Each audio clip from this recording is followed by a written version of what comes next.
Hi, welcome to Come Study with me, Elder Brock. Today, we will be looking at 1 Kings 12 through 14. Chapter 12 opens at Shechem, where all Israel comes to make Rehoboam king. Solomon is gone, and the kingdom is standing at a turning point. The people do not ask Rehoboam for gold, power, or war. They ask for relief. They say, "Your father made our yoke heavy. Make it lighter, and we will serve you." Rehoboam first asks counsel from the older men who had stood before Solomon. Their answer is wise and humble.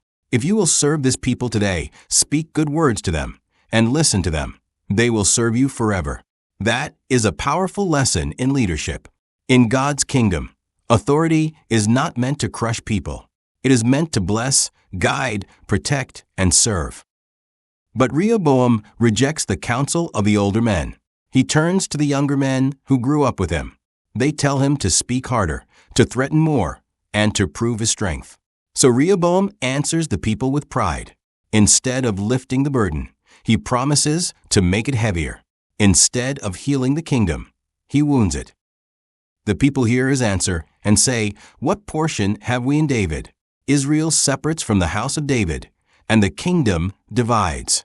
Rehoboam still rules Judah, but the northern tribes follow Jeroboam. A foolish answer becomes a national fracture.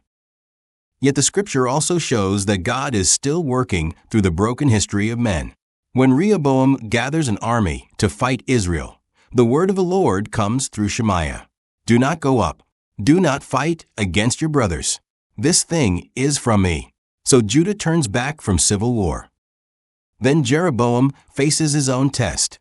He has been given a kingdom, but he does not trust the Lord who gave it. He fears that if the people go to Jerusalem to worship, their hearts will return to the house of David. So he makes 2 golden calves, sets one in Bethel and one in Dan, and says, "Behold thy gods, O Israel." He creates priests of his own choosing and a feast from his own heart. This is where the split becomes more than political. It becomes spiritual. Jeroboam tries to secure his kingdom by changing worship. But worship cannot be redesigned by fear and still remain holy. False worship may look convenient, but it leads the heart away from the living God. Chapter 12 teaches us that pride can divide a people, and fear can corrupt worship. But the Lord still warns, still restrains, and still calls his covenant people back. Jesus Christ is the true King. He does not rule by harshness or fear. He gathers by truth, mercy, and covenant love. Chapter 13 begins at Bethel, beside the false altar Jeroboam has made. While the king stands by the altar to burn incense, a man of God comes from Judah by the word of the Lord. He cries against the altar and prophesies that a future king named Josiah will one day bring judgment upon that false worship. Jeroboam stretches out his hand and commands that the man be seized. But his hand dries up, and he cannot pull it back. Then the sign comes. The altar is torn apart, and the ashes pour out, just as the man of God declared. Jeroboam asks the man of God to pray for him, and the Lord mercifully heals the king's hand. That mercy should have humbled Jeroboam. He saw God's warning. He saw God's power.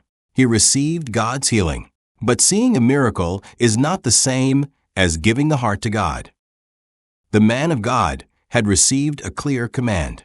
He was not to eat bread, drink water, or return by the same way. When Jeroboam invites him home, he refuses. At first, he obeys. But then an old prophet from Bethel comes after him and says that an angel told him to bring him back. The scripture says plainly that the old prophet lied. The man of God listens to the lying message and turns back. He eats and drinks in the place where the Lord had told him not to stay. Judgment follows. On the road, he is killed by a lion. The scene is sobering. It is meant to make us careful, not casual, with the word of the Lord. This chapter does not teach that God is harsh. It teaches that revelation matters. A command from God is not canceled by a voice that sounds religious, but leads us away from obedience. Not every spiritual-sounding message comes from God. The safest path is humble faithfulness to what the Lord has already spoken. The saddest line comes near the end. After all this, Jeroboam did not turn from his evil way. The altar had cracked. His hand had been healed. A prophet had warned him.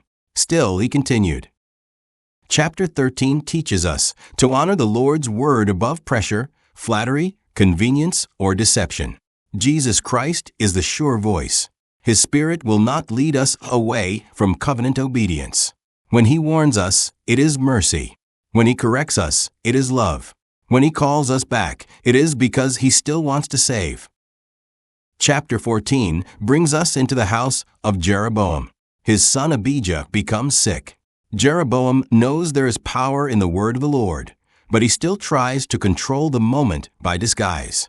He tells his wife to hide who she is and go to the prophet Ahijah, the same prophet who once said Jeroboam would rule. Ahijah is old and his eyes are dim, but the Lord tells him who is coming. Jeroboam's wife may be disguised, but nothing is hidden from God. The prophet speaks the Lord's message. Jeroboam had been lifted from among the people and made ruler over Israel, but he had not followed the Lord with a whole heart. He had made other gods and cast the Lord behind his back. Judgment is pronounced on Jeroboam's house. Yet even in this hard message, there is one tender note. The sick child Abijah is spoken of as one in whom some good thing toward the Lord was found. That small line reminds us that God sees every heart. He sees wickedness clearly, but He also sees every spark of goodness. Then the chapter turns south to Judah. Rehoboam also leads in a time of spiritual decline. Judah builds high places, images, and groves. The people provoke the Lord. Then Shishak, king of Egypt, comes against Jerusalem and takes away treasures from the house of the Lord and from the king's house. The gold of Solomon's glory begins to disappear. This is the sorrow of these chapters. One generation saw the temple filled with glory. The next generation saw the kingdom torn and worship corrupted. Division did not begin with armies. It began in hearts that would not listen, leaders who would not humble themselves, and worship that was changed to fit fear and pride. But the story also points us forward. The house of David continues. God's promises do not die because men are weak. From that royal line, Jesus Christ will come. He is the king who does not divide his people by pride. He gathers them by sacrifice. He is the true son of David, the true shepherd of Israel, and the only king who can heal a divided heart. Chapter 14 seals the lesson. When worship is false, the heart becomes divided. When Christ is our King, He calls us back to one Lord, one covenant, and one holy path.